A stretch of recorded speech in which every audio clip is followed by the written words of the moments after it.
Stephen Interviews You. Hello, everybody. Welcome back to another episode of Stephen Interviews You. This is episode number 23, and this is a series where I sit down and have a good chat with special guests. And these special guests, their names would be, introduce yourselves. I'm Jaden Cohn. I'm the sports editor at Illinois State University's The Vidette. That's our student-run newspaper. And I'm Tyler Gall. I'm the assistant sports editor at the Vidette as well. Thank you, guys, for joining me for this show. And let's get started with Illinois State University. The backstory of it, how you guys got started with the Vidette school newspaper. Could you take me through that? What really got you guys going for reporting on Illinois State related news? Yeah, so I'm a junior journalism and sports communication major. So I did a little bit of newspaper stuff in high school. I wrote a couple stories on our quarterback, and then I'm like, I want to go do sports reporting like as a full-time job. So Illinois State University, I looked at all the media options, and I really liked the options that and the experience that Illinois State University allows you to do. Like, I'm involved not only in the Vidette, but WZND is our student-run radio station here, and we just recently won the College Broadcasters Incorporated Station of the Year, so shout out to them as well. But Illinois State University is just great media opportunities for, like, if you go to a bigger school like University of Illinois, then you're not going to have as much opportunities to get your feet wet and get all this experience. Yeah, kind of piggybacking off of that, I actually joined the Vidette this past January, and it was so good. I just found so many opportunities and so many great opportunities to just kind of run with it. And I'm a journalism major myself, so I'm also involved with WZND's radio station too. But overall, I think just being able to showcase my ability, I feel like I was stepping into a new light, and that was something that really interested me. And taking over this new assistant sports editor role this semester has been really great so far, and I'm really looking forward to seeing what we can accomplish going forward. Yeah, so with Illinois State University, my next question would be, how would you guys describe the culture at Illinois State, the campus, and everything around surrounding the sports programs there at Illinois State? Because I'm not really that familiar with a lot of FCS lower level programs, but just take me through it. How would you guys describe Illinois State, the culture there?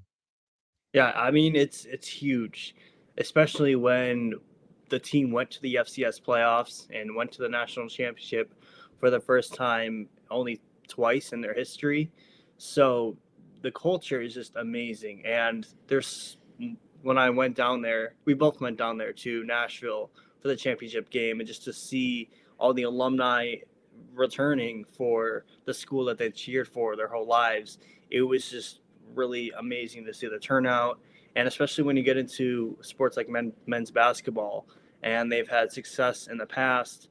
And you sort of touch on Ryan Peden, who's the head coach of Illinois State basketball here. We had 3 major players who returned to come back at the basketball team this year. And one of the big reasons was because of the culture.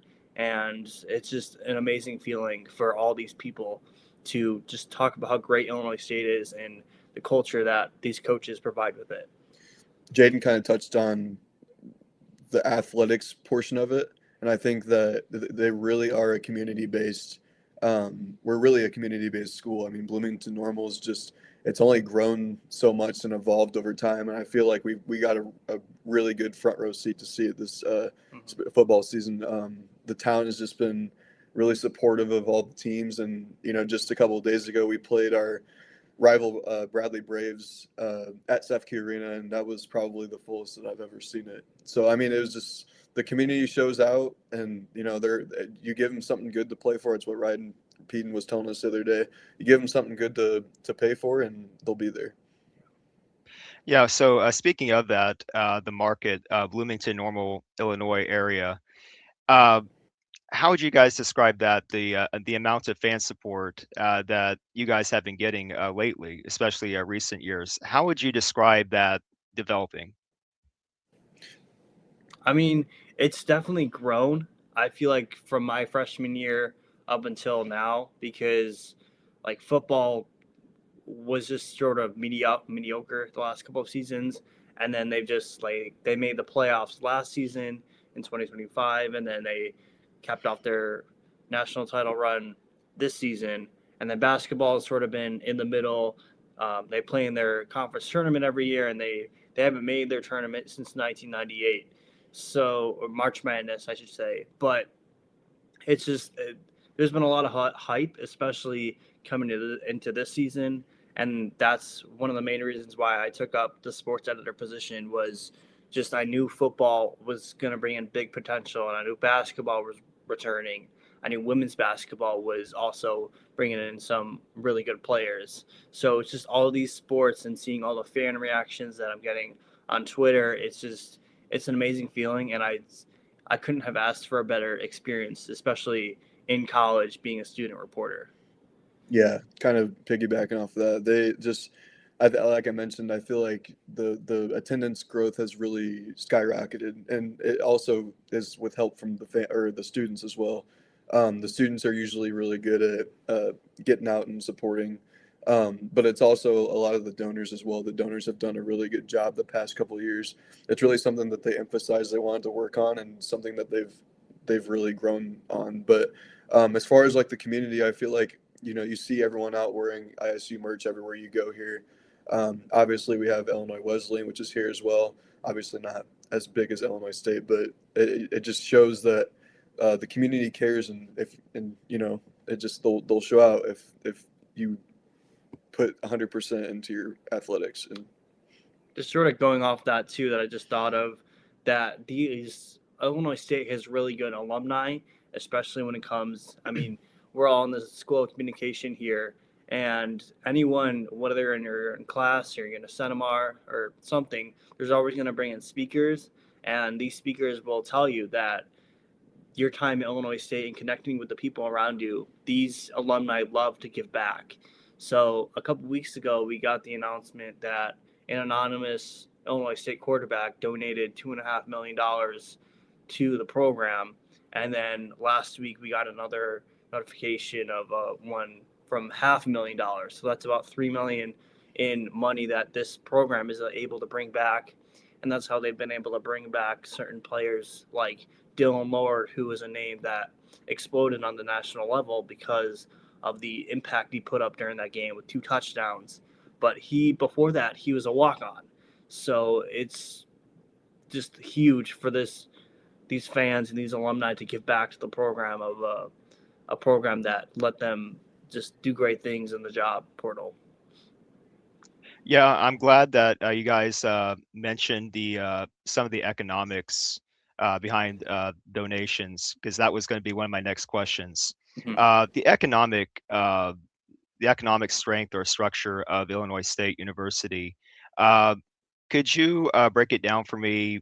What are some of like the economic statistics that outsiders like myself should be looking at when it comes to Illinois State? How it's whether it's donations or whether it's revenue generation or anything like that. Could you break it down for me, guys?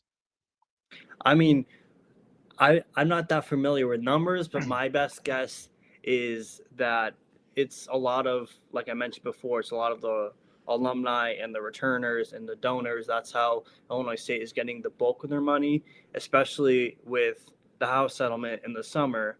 A lot of, like, with the players being able to be paid now, a lot of that is coming from these donors and the merch and stuff they're bringing in house. That's how they're able to retain the players, and some of the other donors, like I mentioned, bringing back money. That's how they're able to get returners for this program. But like I mentioned, I'm not that familiar with the economic growth, I should say, for this university. But I know over the last couple of years, there has been a lot of budget cuts. And I know for WZND, we haven't really received a lot of funding from like the dean's office and stuff. So it's a lot of individual stuff, I should say. It's not shared revenue. Yeah, I'd have to kind of talk. I mean, the NIL has been really big for the athletes here as well. They have a lot of merch and stuff. And actually, funny enough, one of our point guards got cut in the face last year after saving a ball heading out of bounds, and the next day it was on a T-shirt. But it's just that kind of, NIL has played a really big part in the revenue, but I think just the donors play a really big part in it as well. Yeah. So staying on economics a little bit, but also want to get to this other topic, Hancock Stadium, where the Redbirds play football. Um, First of all, part of my question is, what is it like in general taking in a game at Hancock Stadium? But secondly, when it comes to economics, are there any plans like in the future, just from what you guys have heard, are there any plans in the future to make any sort of like renovations or upgrades to the stadium? One of the things that I think they did recently is there was donors who bought the naming rights. Jay and Lori Bergman or Bergman, one of the two. They have the naming right to the field, and I know there's also like logos of State Farm, which the State Farm is based here in Bloomington, Illinois. That's their headquarters. But I know possibly there's renovations in the future. Um, I just take my best guess. I'm not for sure when that'll be, but I have seen a couple tweets from our deputy athletic director, possibly give hints of that in the future. Anything you want to add, Tyler, about that? Yeah, I think just the atmosphere at Hancock I mean, like I said, it just grows every year. I mean, as a student, going there for games on games that I'm not covering the games, it's just the atmosphere is awesome. Sitting in the student section, um, I don't know. I mean, I actually did get to cover one game at Hancock this season, and it was a 6 hour game with double overtime and two weather delays, and that was something that I'll probably remember for the rest of my life. It was pretty special, but just I think just the atmosphere and Redbird fans love their football, so just the energy in that place is always rocking, and especially at the beginning of the year when everyone had high expectations going into the season. That first game against Morehead State was pretty electric, so they usually keep a pretty good crowd coming in, and the atmosphere is always great. And I'm really anxious to see coming off of this FCS championship what it'll look like next year. And just sort of going off that as well, there were some games like Family Weekend is always a big weekend, and Alumni Weekend is always a really big weekend where a lot of Redbird fans fill up the stands. So it's really cool, especially when you get a big seat in the press box to be able to look down and see all the red and white surrounding Hancock Stadium, especially when it's a really competitive team. Like there was one night game we had against North Dakota State, who they beat us here, but it's just the atmosphere, especially the homecoming game as well against Youngstown State. There's just a lot of vibes here in Normal, like football, even besides ISU, like football with the local high schools around here is very big, and this community really cares about football. Yeah. So it's been mentioned about the FCS playoff run that the Redbirds went on just this past year. Could you guys take me through that, the 2025 FCS playoff run that the Redbirds just went through? Of course, they came up short, but just the feeling of that, it was just very remarkable how they went through that. What was the feeling like back at Normal, Illinois, when the Redbirds had to go on the road and play all those games? I mean, what's really interesting when you think about it, our last game of the season, they lost 37-7 to Southern Illinois, which is a team that just sort of ran all over them. And then come the selection show, they were one of the last four teams on the bubble, and they were an unseeded team. So then you get placed to play against Southeastern Louisiana. You go down all the way south, and in that game, their defense just shut them out. 21-3 was the score in that game. And then buys were high, and I'm like, okay, they're looking pretty good. Then they go on the road to number one North Dakota State, which everyone was like, okay, this team is really good. The projected winners of the FCS, and they kept it tight the whole way. And then the aggressiveness of Brock's back led Tommy Rittenhouse to go for two. They came away 29-28.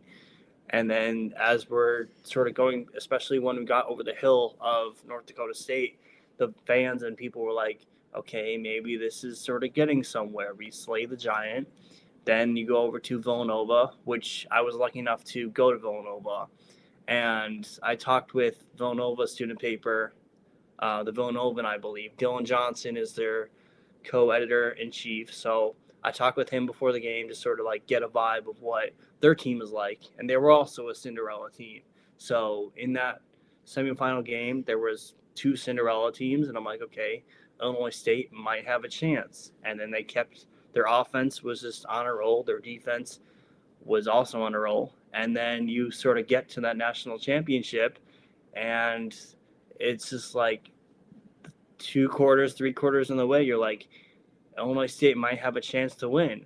And then you come down to the final play, and ISU sends a cover 0 on 4th and 10 to come away with a sack to end the game, and Montana State just walks away with a victory. So it was a lot of ups and downs, especially in Nashville with the game coming down to the line. And it was also really cool for the fans and people to be a part of history with the first overtime game in FCS history for the finals. So those are sort of my thoughts on it.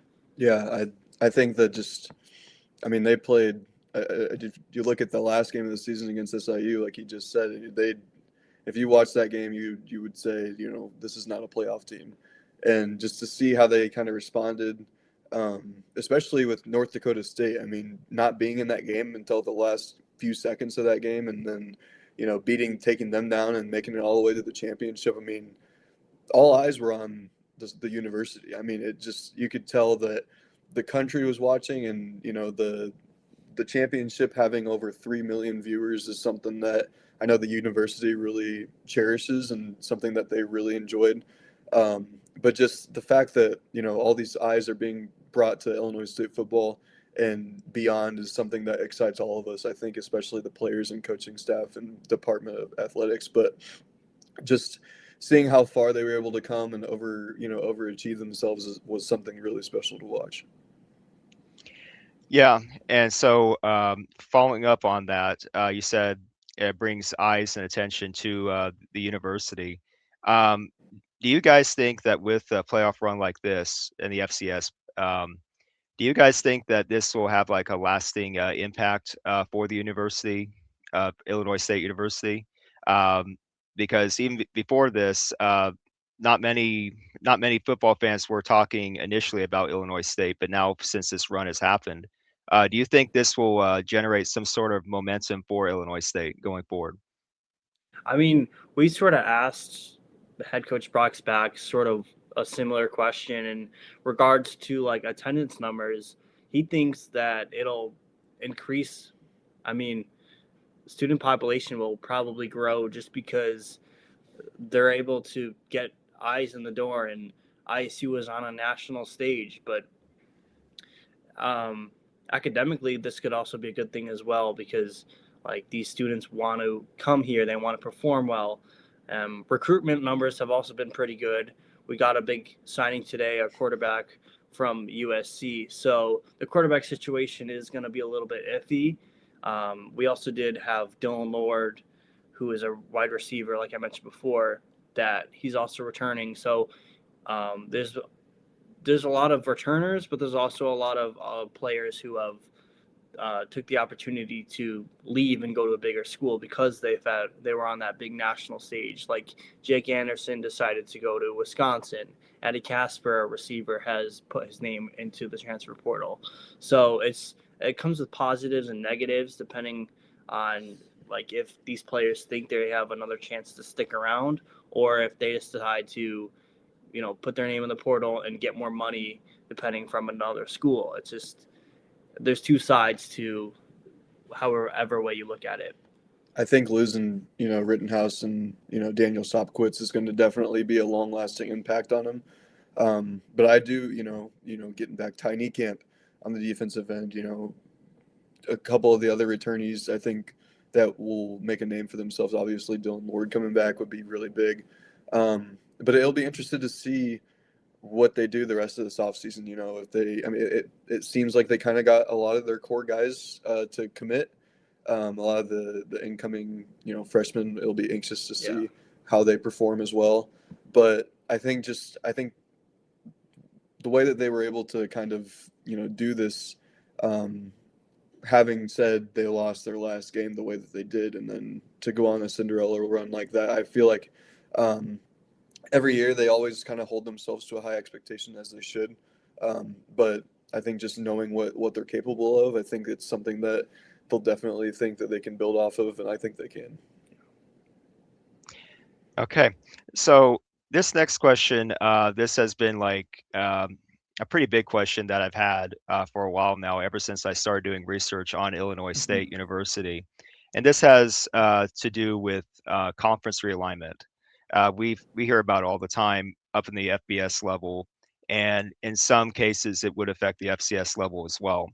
Um, just for me, because I follow the Ohio Bobcats Mid-American Conference team in the FBS, and I do hear rumors here and there of certain schools from the FCS maybe possibly being a candidate for expansion to the MAC. And one of those names that keeps popping up happens to be Illinois State. So I'm just trying to separate this question a little bit.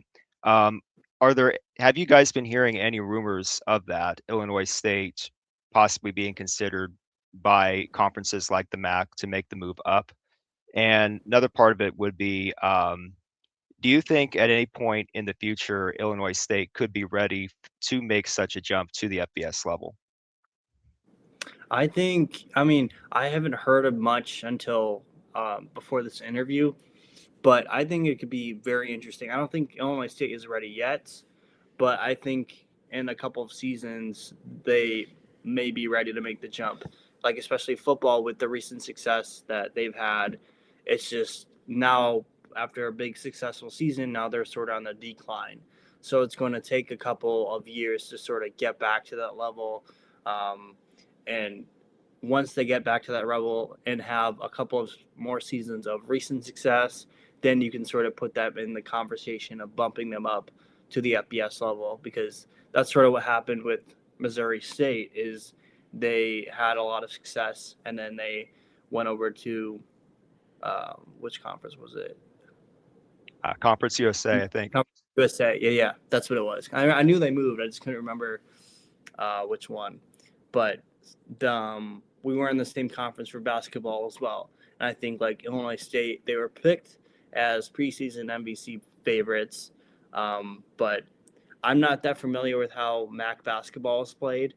But I know NBC is a very competitive league right now. There's a couple teams, Murray State and Belmont, who especially maybe even like you and I, they've all been sort of top teams over the last couple of seasons, Drake as well.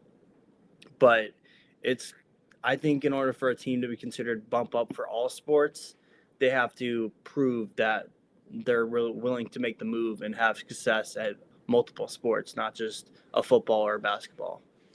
Yeah, I kind of have to say I don't think I had heard anything about a jump up to that up until now, but I think that if they keep, you know, playing the way that they have been, and you know, if it's something that can stay consistent, especially with the basketball program as well, I think it's something that could be considered. I don't look for it to be that soon. I mean, I could be wrong though, but I hadn't heard anything about it, but it could be something that they look into if things stay really consistent. Just sort of going off that too, I think if you do get bumped up, it'll definitely bring in a lot more of students enrollment, and it'll consider them more in the transfer portal as well. I mean, you're sort of on the lower end of a mid-major school, but you're sort of taking that bigger jump as well and get you in more of a national stage. Yeah. And I just mentioned that because, as I said, I keep hearing rumors of maybe supposed talks of schools like Illinois State making that jump up to FBS. So I was really curious to ask that question. So I'm glad you guys cleared that up for me. Uh, Yeah. so going off that though, um, if you guys could, let's just pretend that you guys are like standing before like MAC leadership, the commissioner, and that entire group that runs the Mid American Conference. If you guys could present your case as to why Illinois State should be considered in the future for ex- being the expansion candidate to be bumped up to the MAC, what would you guys basically say? I mean, once we sort of get up to that level, I think you just have to basically show like a highlight reel of all the recent success that all of these programs have done for the university, all the fans and everything that they've sort of built up over the years. And like, let's say Illinois State wins the Valley like 4 or 5 years in a row. Then you can basically say, all right, we're getting this amount of viewers, we're bringing in X amount of money, and we should be considered to bump up because we're just basically dominating the competition. And then you can also sort of look at it as it's a chance, like I mentioned before, how it'll bring in more value from the transfer portal or another mid-major school will it gives more eyes to the university, and this will basically help them in the long run. Yeah, I think kind of like he was talking about, just seeing the success that all these programs have had. Women's basketball has obviously done very well, football, men's basketball, even, the track team's done really well. The baseball team's had really good success. Just kind of seeing all these programs having good success is something that, I would probably plead. And just the support and viewership. I think that just over time the viewership has definitely gone up and up, and I think that's something that would probably be greatly considered. But I think just the success level is something that would be probably noticed more, I guess, in that sense. But all these transfers coming and all these signings and people want to commit here. I think that would probably play a pretty big role into it. You can also bring in the fact that it's gonna like do decide to make the jump over to a tougher conference. You can be honest and say your team might struggle a little bit for a couple of years, but like there's a risk and reward factor there. Like if you decide to make that jump, you could bring in more players and recruitment, and then you can sort of build up to be competitor in that conference. And I think making a risk like that will be really good for this program. Yeah. So going back to the Vidette student news newspaper, uh, Mm. how have you guys been, doing with reporting and just the experience of just reporting about sports and whatever else that goes on around campus? How has that been like for you guys these last few years with the football I program and all the sports?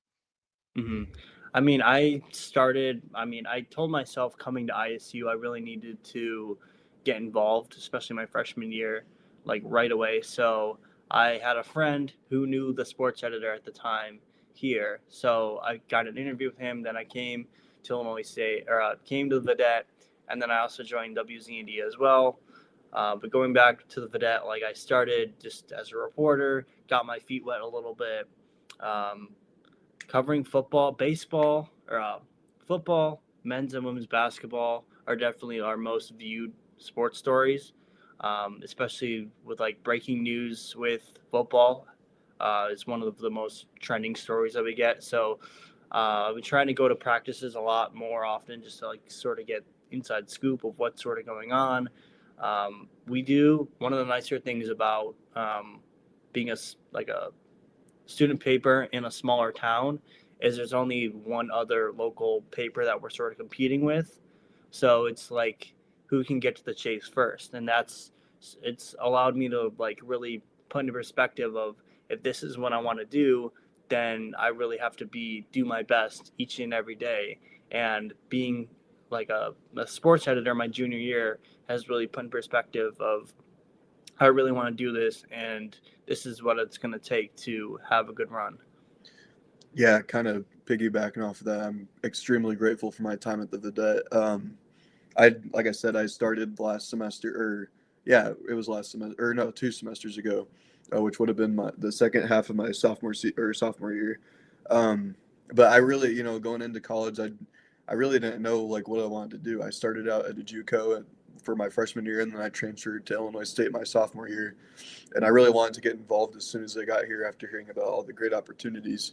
Um, so I kind of, that winter I put in my application to be a sports reporter in the spring, and so I was hired on as an intern, and I would go to different games and cover different events and stuff like that. But this year I had the opportunity for the assistant sports editor position, and I couldn't pass it up. It was something that I really thought would help me, and it has. And I've gotten a lot of guidance through the help of Jaden and the rest of the people at the Vidette. Um, but we have a lot of aspiring writers as well. Our whole department is just, they're always motivated. They're always, putting in the extra effort, and we both appreciate that a lot. So, just the department as a whole, the organization as a whole has been great, and I'm really excited to see where it takes us. I also feel like the culture aspect, especially this year, and sort of promoting Tyler to be my assistant this year, we've just not only do we do great work together, but we're great friends outside of that. And I think that's really impacted the rest of the department. And it's like a culture, it's a family, it's a great time to, go out and cover some sports. And like I mentioned, Illinois State it's a mid-major school, but if you go to a bigger school like a Big Ten school or I don't know, one of those Power Five schools, then you won't get, especially student media, you're not going to get that much experience like going to Nashville and covering your team in the national championship. Like that probably won't happen, but being able to go to a mid-major school who had that success, it really allows you to grow and get your feet wet in all these different media opportunities, and it's really good. And I'm so grateful for these opportunities. Yeah. So one last question before we wrap this up, and this has to do with social media.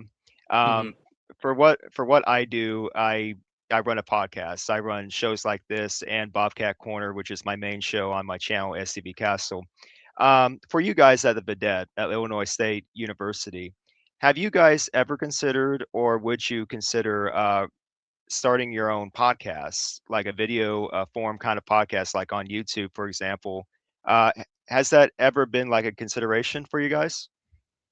Um, we haven't specifically talked about it, but I know previous sports editors have run a podcast and they have put it up on our website from previous years. So it is a possible consideration that we have. Another shameless plug is WZND. I'm the Red Zone producer, which is our sports talk show on everything ISU. We do national talk. Um, we sometimes bring in interviews from some of the athletes. So that's sort of my route of podcasting right now. But we could also consider possibly doing a podcast to put on our website as well. I never really thought about it. I feel like that'd be something that'd be kind of cool to get started with, because as much as everyone's kind of involved on social media here, I feel like it'd be something that they'd probably tune into. But that'd be something to keep in the back of our mind maybe. But I feel like we'd get a lot of viewership with that. But I mean, yeah, that'd be pretty cool. The red zone stuff that we have here is really cool. I know a lot of people really tune into that. Um, Jaden, along with the two others that we have here, do a really good job with it every week. And the amount of people we're able to bring on and interview, I think, just attracts more eyes. So it's definitely something that could be considered in the future, and I think would probably be a pretty good idea. Yeah. Yeah, I mentioned that because I have been asking that kind of question to other guys lately, especially for other fans in the conference that I support, the Mid American Conference. I search on YouTube and I go like, okay, there's not many of us doing this, not even in my conference. So I'm like, why not? Why not get into this? Why not start something? I had to start, cold turkey. I had to start with like limited knowledge on how to run a podcast. I started in February 2024 with Bobcat Corner, and it's taken me places that I didn't even know I could go to. So Yeah. I personally would encourage you guys at some point eventually to start some sort of podcast because it would bring more attention, more eyeballs to Illinois State University and what you guys do. And everybody has a story to tell. And Right. what you guys just did here tonight, you told the story of Illinois State so clear to me. And for one, I'm really appreciative of that. So, yeah. Yeah, we appreciate you having us on. I Thank you for reaching out. Yeah, I appreciate you reaching out to us as well. Um, I definitely agree that like everyone has a story, and I've been sort of preaching that to our team that everyone you look on a roster, like everyone has a story. Anyone can be the focal point of your story, and that is really interesting to me. And I that's why we're storytellers, is we just enjoy sharing the stories of these athletes and these coaches, or just like a random athletic guy in the street. Like it's really fun to be part of this program. I do have a question for you though. Yeah, go ahead. How did you come across the Vidette? Uh, I was just doing random searches, and also I heard from FCS Checkdown when Tyler Gall Okay, was a yeah, guest on that. I heard the Vidette. I was like, oh, okay, that's Illinois State. So awesome. We're glad you were able to make it over to the website and were able to learn a little bit more about us. yeah, I have read some of your articles, and you guys do a good job reporting on the Thank Redbirds. you. So Thank you. yeah, Appreciate that a lot. yeah. So with that, this concludes episode number 23 of Stephen Interviews You. I would like to thank both Tyler Gall and Jaden Cohn for joining me here tonight to shed some more light on what Illinois State University is about. And I hope you guys get something out of it. And Yeah. we will be back with more interview-related content soon enough. This has been Stephen Interviews You. Thank you so much, guys, for watching. Take care.